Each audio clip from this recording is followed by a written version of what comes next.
राधे राधे बंधुओं, बहुत स्वागत है आपका न्यूज नेशन के डिजिटल प्लेटफॉर्म न्यूज नेशन स्तुति पर।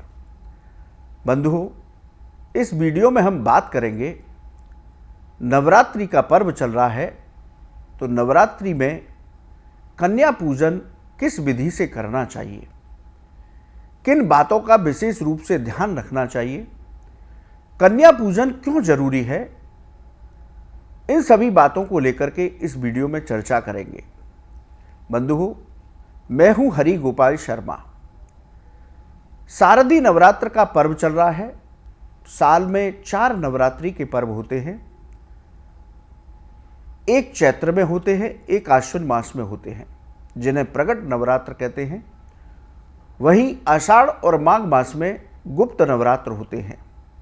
शास्त्रों के मुताबिक हमें चारों नवरात्र में नव दुर्गा की 9 शक्तियों की उपासना करनी चाहिए, 10 महाविद्याओं की उपासना करनी चाहिए। नवरात्र के 9 दिनों में हम माँ भगवती की आराधना करते हैं। प्रतिदिन अलग अलग उनके 9 स्वरूपों की पूजा करते हैं। इस नवरात्र पूजा का समापन कन्या पूजन के साथ होता है। ये अनुष्ठान कन्या पूजन के बाद ही पूर्ण होता है।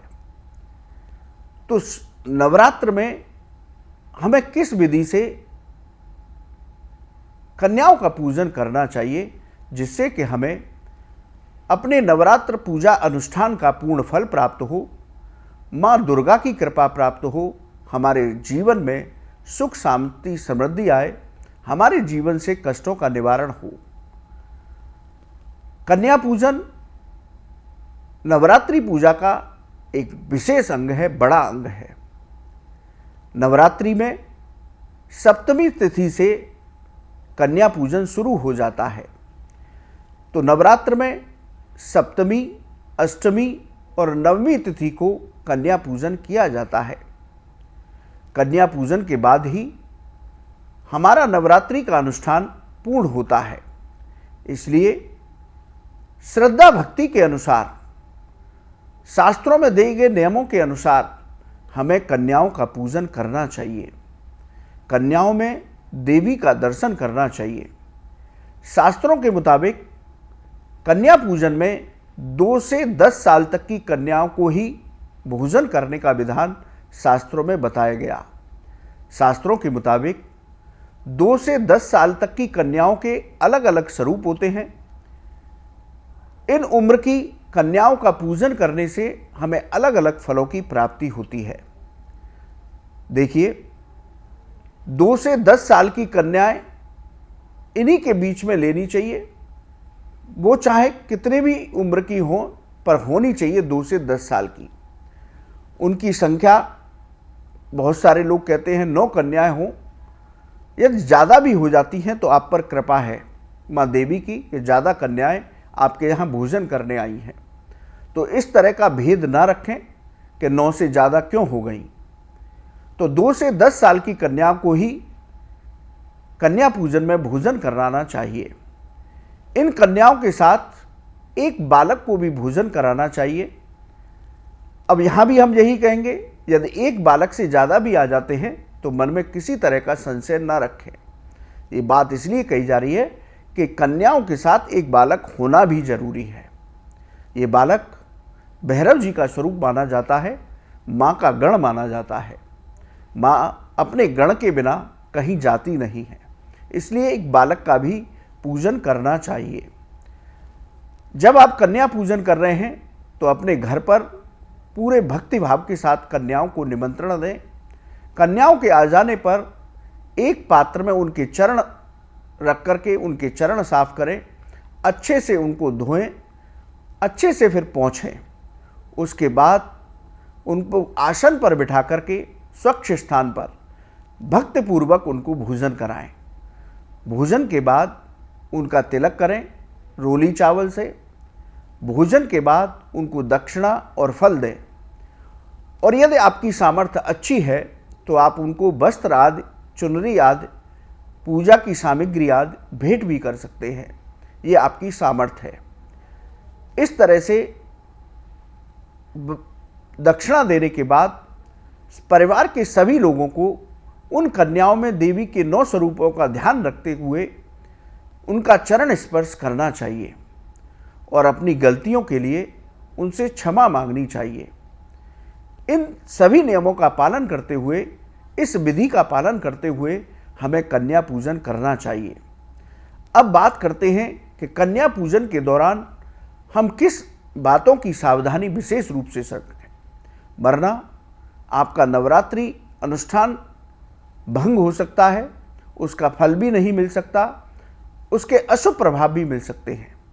बंधुओं, कन्या पूजन के दौरान ये सावधानियों का विशेष ध्यान रखना चाहिए। जिस दिन कन्या पूजन है उस दिन घर में किसी भी बात को लेकर के विवाद की स्थिति नहीं बननी चाहिए, क्लेश की स्थिति नहीं बननी चाहिए। कन्या पूजन के दिन हमें किसी बात को लेकर के क्रोध नहीं करना चाहिए। जिस शांत भाव से आपने नवरात्र की पूजा की है, माँ भगवती के चरणों में रहे हैं, उसी शांत भाव से आपको कन्या पूजन भी करना है। जब कन्याएं घर में आती हैं तो उनको स्वच्छ स्थान पर बिठाकर ही भोजन कराना है। जहां उनका बैठने का स्थान है उसको गंगा जल छिड़क करके स्वच्छ कर लें और स्वच्छ आसन वहां पर बिछाएं। कन्याओं को हमेशा सात्विक भोजन कराएं। इस बात का आज के समय पर ध्यान रखना बहुत आवश्यक है कि जो भी बाहर के मसाले आते हैं उनमें कहीं ना कहीं लहसुन होता है, तो ऐसे मसालों का प्रयोग बिल्कुल भी कन्या पूजन के दौरान न करें जिनमें लहसुन है। कन्या पूजन में हमें जाति का भेद नहीं करना चाहिए, इस बात का विशेष ध्यान रखना चाहिए।